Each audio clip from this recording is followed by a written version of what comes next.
I'm Benjamin Carter, 38M, and I've been married to Victoria, 36F, for 10 years now. She currently holds the position of Senior Executive Vice President at Phoenix Technologies, which has become one of the most successful tech companies in our region.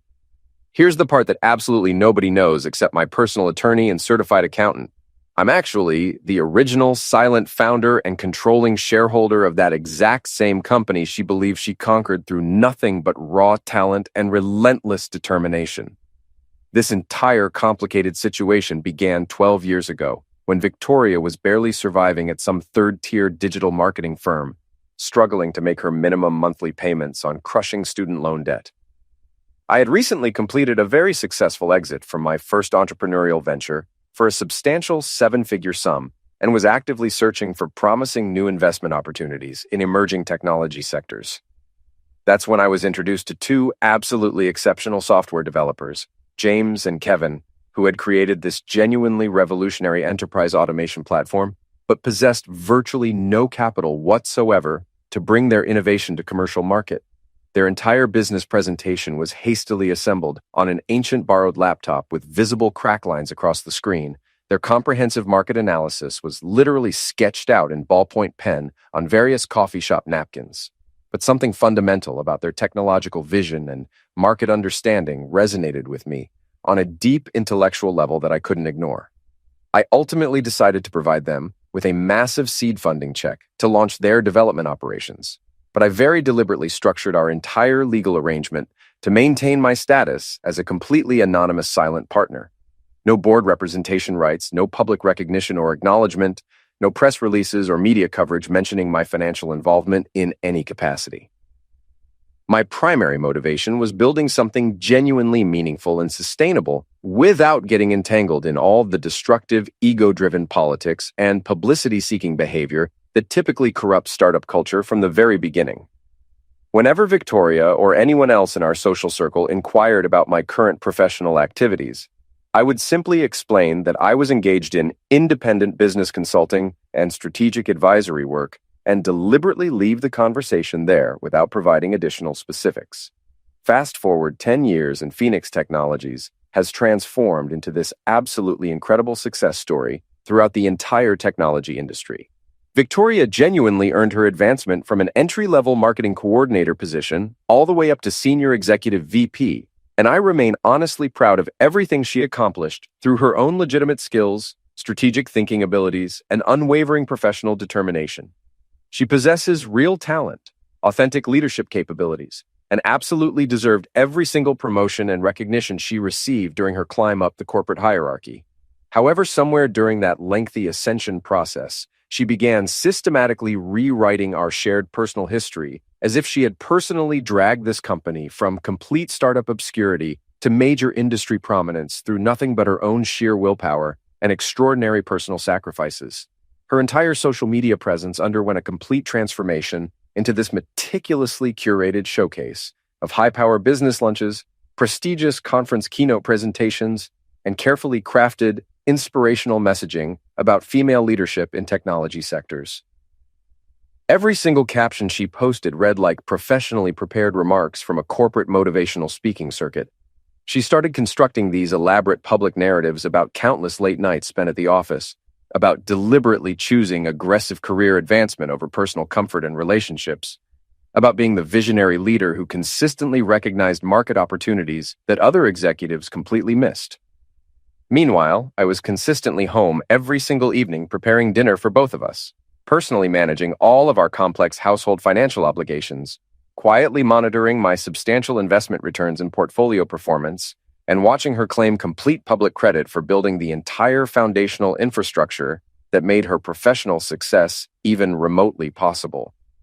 But what really began eating away at my emotional well-being was observing how she started treating me in any kind of professional, social, or public context. At company celebration parties, major industry networking events, important business conferences, I systematically became this vague and somewhat embarrassing accessory she would reluctantly drag along, but never properly introduce to anyone she considered professionally important or socially valuable.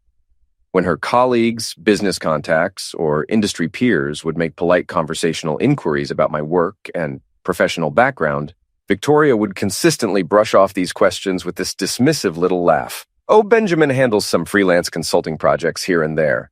Nothing particularly exciting or directly relevant to the kind of strategic work we do here at Phoenix.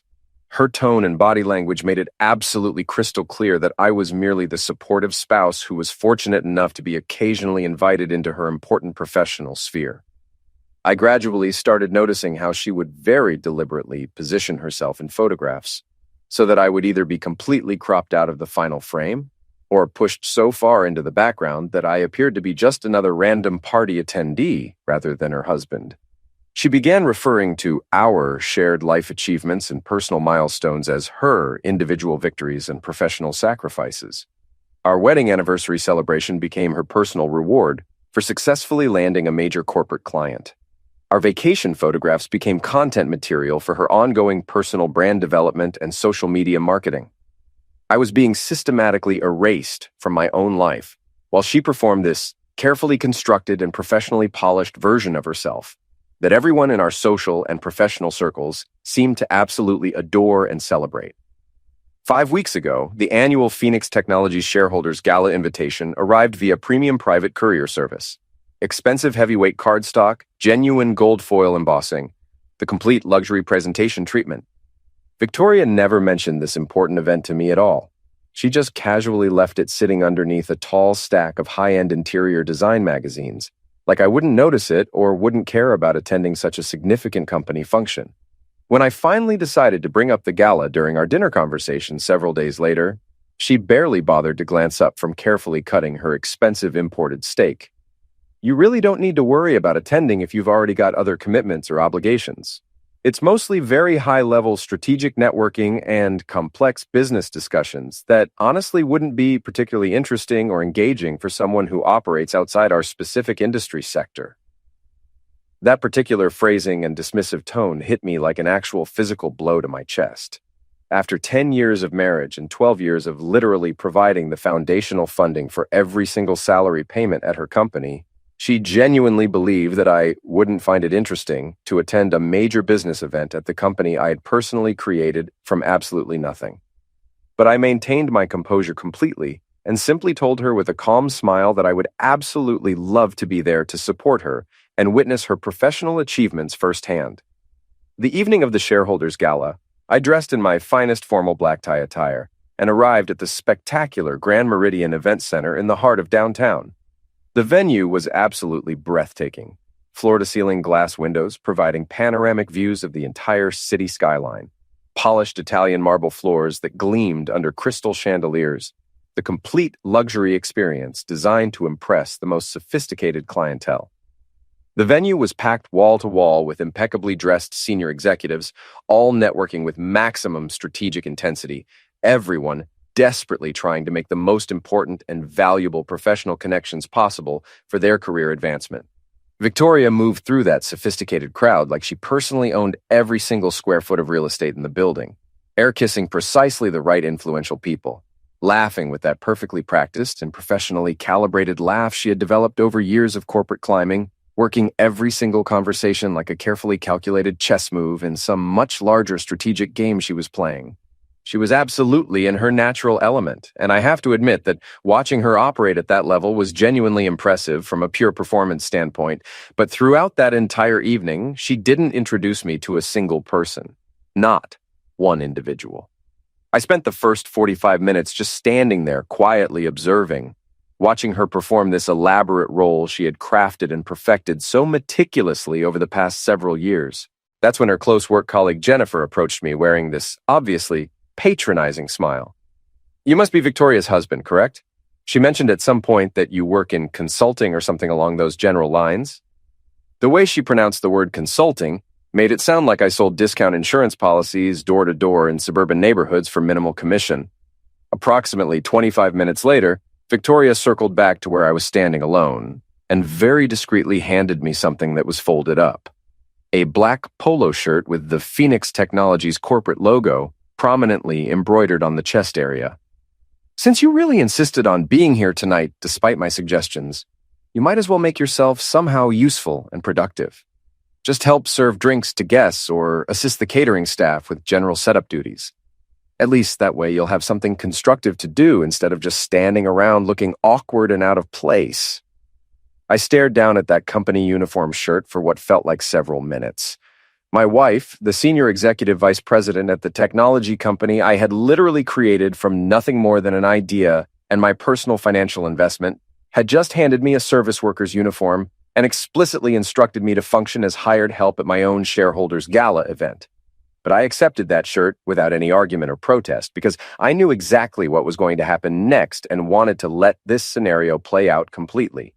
So there I found myself, positioned behind the professional bar installation, pouring wine and mixing sophisticated cocktails for senior executives who had absolutely no idea whatsoever that they were being served beverages by the person whose original financial investment had made all of their substantial paychecks and stock options possible in the first place. I had actually worked as a professional bartender during my early entrepreneurial years, while simultaneously building my first business venture from the ground up, so I slipped right back into that familiar service rhythm. Proper ice cube proportions, precise liquid measurements, appropriate stirring and shaking techniques, maintaining a pleasant and professional demeanor for every single customer interaction. The actual hired catering staff appeared somewhat confused by my presence behind their bar, but I simply nodded politely and continued working efficiently alongside them without offering any explanation for my involvement. That's when Jennifer returned, accompanied by several other Phoenix Technologies colleagues, all of them barely managing to contain their obvious amusement at the situation. This is absolutely adorable and precious. Victoria's husband is actually working as bartender staff tonight. Now that's what I call being genuinely committed to supporting your wife's important career advancement. Another voice enthusiastically chimed in. This is like the perfect modern power couple dynamic. She conquers the corporate technology world while he handles beverage service for all her professional colleagues and industry contacts. Those particular comments cut deeply into my emotional core, but what really pushed me completely over the edge was overhearing Victoria's conversation with her direct supervisor, Regional Operations Director Phillips. She was speaking at just the right volume level for nearby attendees to hear every single word of their exchange. Honestly, he should feel fortunate that I even bring him along to these kinds of sophisticated professional events. He really doesn't have the background or experience to grasp this level of complex, strategic business operations and high-level corporate decision-making. Director Phillips nodded with obvious agreement and responded, well, as long as he continues keeping you happy and satisfied and stays completely out of the way during important business discussions, that's really all that matters from a practical standpoint. They both glanced directly in my direction and shared what was clearly a laugh at my expense. I had become the primary punchline to their joke about successful career women and their well-meaning but ultimately irrelevant and somewhat embarrassing husbands. I continued pouring drinks with steady hands, maintained my pleasant professional demeanor with every customer interaction, and kept watching Victoria work that room like she had personally designed and constructed every architectural detail in the entire building. Around 9:30 p.m., I checked my watch and realized it was finally time to execute the comprehensive plan I had been developing and refining for several weeks. You see, I had already coordinated every single detail with the event management company through a longtime business associate who owed me a substantial professional favor from our shared history. All I needed to do at this point was provide them with the predetermined signal we had agreed upon. The ambient lighting throughout the venue dimmed dramatically for maximum effect, and the evening's professional master of ceremonies approached the main microphone at center stage. Ladies and gentlemen, we have an extremely special surprise guest joining us this evening. Someone whose quiet but substantial investment and unwavering strategic vision made Phoenix Technologies' very existence possible 12 years ago. The original believer and financial backer who provided crucial funding when this company was nothing more than an ambitious idea shared between friends. Please join me in extending a warm welcome to our company founder and majority-controlling shareholder, Benjamin Carter. The silence that immediately followed was absolutely deafening and complete. You literally could have heard a pin drop on that polished marble floor. Every single conversation throughout the room stopped mid-sentence. Every champagne glass paused halfway to lips. Every networking discussion came to an immediate halt. Victoria spun around so quickly and violently that I genuinely thought she might completely lose her balance and fall over in her expensive high heels. Her confident professional smile vanished entirely from her face, her hand gripping her drink so tightly that her knuckles turned completely white from the pressure. Director Phillips blinked repeatedly like he was experiencing serious trouble processing the information he had just heard announced. Victoria let out this nervous laugh that sounded more like someone choking. Wait just one moment. This absolutely has to be some kind of mistake or misunderstanding. My husband just happens to share the same name, but obviously he's not actually... But I was already walking steadily and confidently toward that illuminated stage, calmly adjusting my cufflinks with complete composure and dignity, still wearing the company polo shirt she had given me less than 1 hour earlier.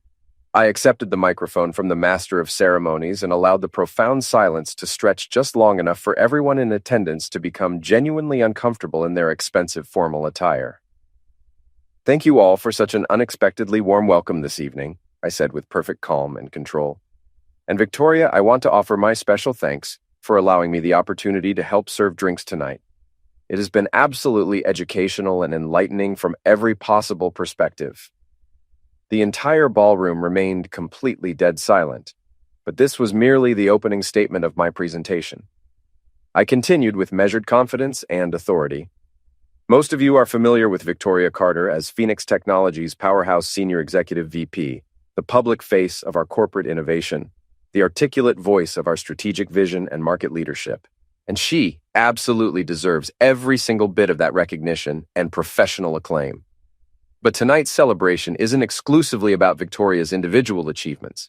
It's about acknowledging and honoring all the people who built the foundation we're all standing on tonight, including especially those who have contributed their efforts behind the scenes without public recognition or credit.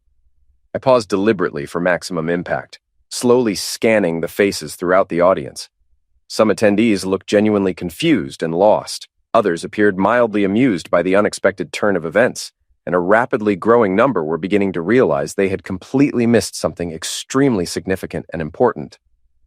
If I may take this opportunity to properly reintroduce myself to everyone present this evening. My name is Benjamin Carter. I am not simply Victoria's supportive husband who occasionally tags along to company social events. I was the primary founding investor and financial backer of Phoenix Technologies 12 years ago, back when the entire business presentation was hastily assembled using PowerPoint software on borrowed computer equipment, and the complete strategic business plan could fit comfortably on restaurant napkins.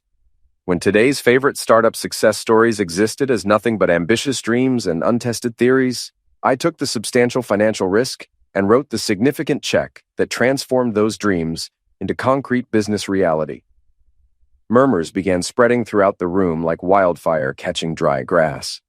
The kind of low-level conversational buzz that's actually more dangerous and impactful than loud shouting, because it indicates your audience is now completely alert and hanging on every single word you speak. Director Phillips stepped forward with a facial expression that was clearly attempting some kind of damage control. "Hold on just one moment, please. Are you telling us that you're the Benjamin Carter? We've been exchanging email correspondence through various business intermediaries for years now." I gave him a slight but completely definitive nod of confirmation. "That is absolutely correct. I never required or requested a formal board position because I didn't need an official seat to guide and direct a ship I already owned outright." But the real bombshell announcement was still coming. I've been perfectly content remaining behind the curtain all these years, quietly watching this company grow and expand beyond my wildest expectations, observing our talented team evolve and mature professionally, witnessing Victoria flourish in the public spotlight that she genuinely deserves and has earned. But I believe it's finally time for some much-needed organizational transparency and honest communication. Tonight officially marks the beginning of a completely new chapter in our company's history. I am announcing a comprehensive restructuring of Phoenix Technologies' entire leadership hierarchy and operational structure, effective immediately starting tomorrow morning. That single word, restructuring, hit the room like an actual physical explosion.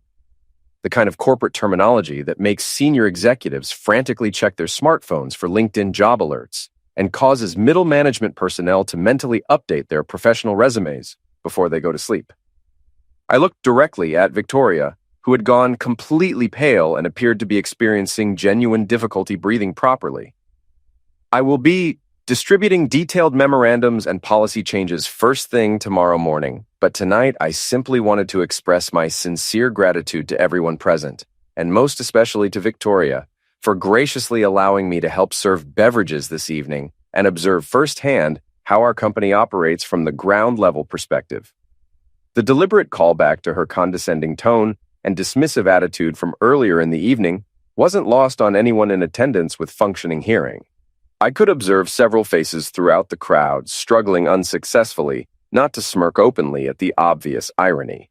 As I stepped down from that stage with complete dignity and professional composure, Victoria lurched desperately toward me but stumbled badly in her expensive designer high heels. She was visibly shaken to her absolute core, and her champagne flute slipped from her trembling fingers and fell toward the floor.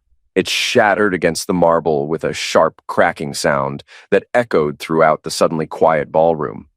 Deep red wine spread across her designer shoes and began pooling on the pristine white marble flooring like a stain that would be impossible to remove completely. Audible gasps rippled through the crowd, and multiple people rushed forward to help with the cleanup situation. But Victoria just stood there, completely motionless and frozen, staring down at the spreading mess like it represented something much larger and more symbolically significant than accidentally spilled wine.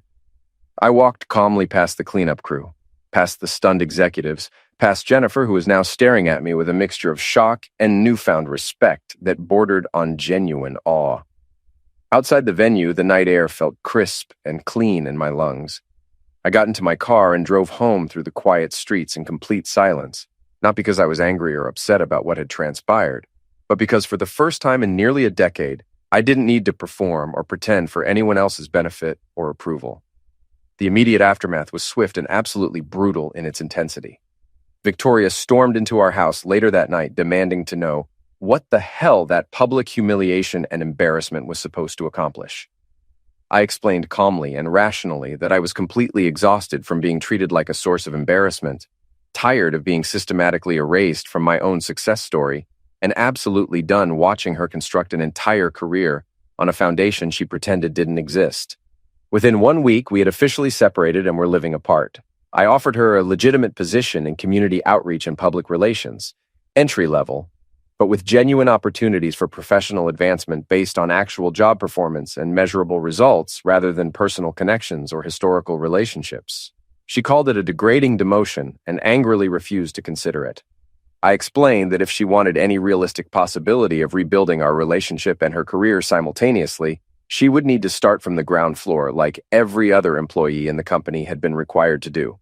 Over the following 6 weeks, she attempted every single manipulation technique in her extensive arsenal. First came the calculated charm offensive, appearing at my temporary apartment with fresh gourmet pastries and expensive coffee, wearing the soft cotton bathrobe she used to wear during our genuinely happy early years together before success changed her personality. She talked extensively about reevaluating the organizational structure and finding a mutually beneficial arrangement that works for everyone. But what she actually wanted was her old executive title and authority restored without having to earn it through demonstrated merit and performance. When her charm campaign failed to produce the desired results, she escalated to attempted seduction tactics. I returned home one evening to discover her waiting in our living room wearing the exact same red dress from the night I first told her I loved her, soft jazz music playing romantically in the background, expensive wine already poured into our best crystal glasses.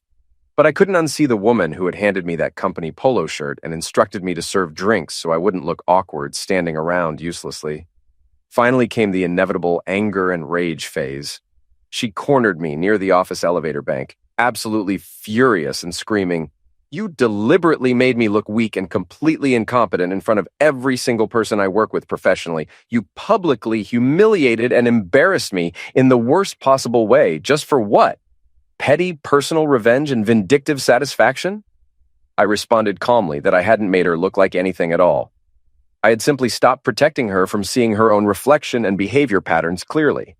Several weeks later, I agreed to participate in a business leadership podcast interview about authentic leadership principles and organizational transparency in corporate environments.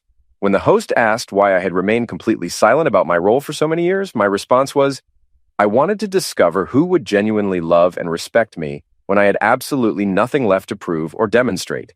That turned out to be a surprisingly revealing test of someone's true character and values.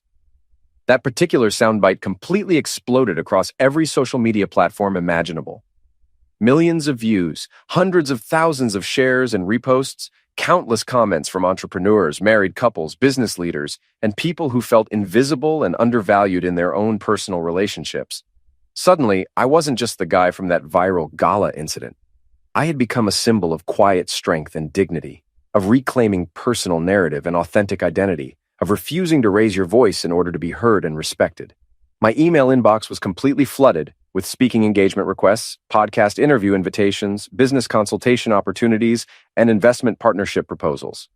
Phoenix Technologies' stock price actually increased substantially because investors responded very positively to the authentic leadership transition and transparency storyline. The entire company culture improved dramatically and measurably because employees felt genuinely heard, valued, and respected for the first time in years. Victoria moved out of our house permanently 2 months ago. She took only possessions and items that were legitimately and legally hers, which wasn't very much since I had purchased our home several years before our marriage, and most of our shared assets were technically mine from the legal beginning. Standing in our circular driveway next to her packed car loaded with boxes, she handed me the house key with tears streaming down her face and said quietly, "I never actually owned anything here, did I? I was just borrowing it all along and pretending it belonged to me." I kept exactly one photograph of us from before everything changed, and our relationship deteriorated. Her laughing genuinely and naturally at something happening off camera, hair messy and unprofessional, holding a clipboard from our early relationship when she still saw me as a true partner, rather than a convenient prop for her image. I stored it carefully in my desk drawer, not as some kind of shrine to lost love, but as a concrete reminder of what inevitably happens when you prioritize public image over authentic closeness and genuine partnership. Today, I run Phoenix Technologies completely openly and transparently, and it represents the most professionally fulfilling and personally satisfying work I've ever experienced in my entire career. Employees approach me directly with innovative ideas and legitimate workplace concerns. We've successfully launched 6 new products and expanded our operations into 5 additional international markets. The leadership team now includes talented people who were previously overlooked and undervalued because they didn't fit Victoria's narrow vision of corporate glamour, political savvy, and public relations appeal. But during quiet moments late at night, I still find myself genuinely wondering, was I actually the a-hole in this complicated situation? Should I have confronted her privately about these serious issues instead of exposing everything so publicly and dramatically? Part of me genuinely feels terrible about how completely and catastrophically her carefully constructed world collapsed in front of everyone she wanted to impress, but another part firmly believes she needed to experience real and meaningful consequences for treating other people like disposable props in her personal brand-building project and social media performance. Victoria's sister sent me an absolutely scathing and hostile text message calling me manipulative and emotionally cruel for allowing her to live inside a complete lie for years instead of just being honest and direct from the very beginning of your deception. Some of our mutual friends say I was completely justified and appropriate in my actions, while others think I was unnecessarily vindictive and deliberately destructive for pure entertainment value. So, I'm genuinely asking for your most honest judgment and perspective. Ida for revealing my true professional role publicly instead of protecting my wife's carefully constructed image and allowing her to save face gracefully? Did I handle this extremely complicated situation appropriately and fairly? Or did I cross a serious line into cruel and unusual punishment that went too far?